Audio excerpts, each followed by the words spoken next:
প্রতিশোধ নেওয়ার প্রয়োজন নেই, শুধু অপেক্ষা করো আর দেখতে থাকো।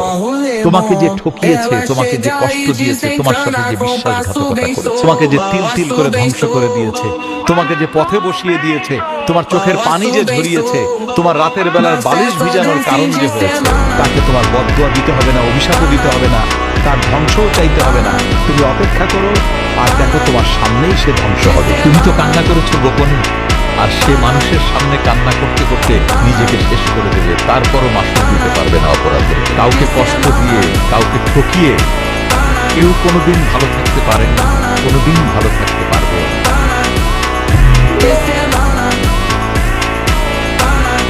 প্রতিশোধ নেওয়ার প্রয়োজন নেই, শুধু অপেক্ষা করো আর দেখতে থাকো।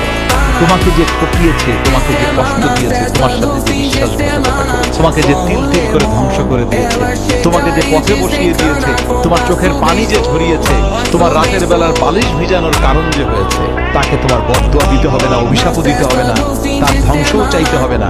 তুমি অপেক্ষা করো আর দেখো তোমার সামনেই সে ধ্বংস হবে। তুমি তো কান্না করেছো গোপনে, আর সে মানুষের সামনে কান্না করতে করতে নিজেকে শেষ করে দেবে, তারপরও মাসুল দিতে পারবে না অপরাধে। কাউকে কষ্ট দিয়ে, কাউকে ঠকিয়ে কেউ কোনোদিন ভালো থাকতে পারেনি, কোনোদিন ভালো থাকতে পারবে না।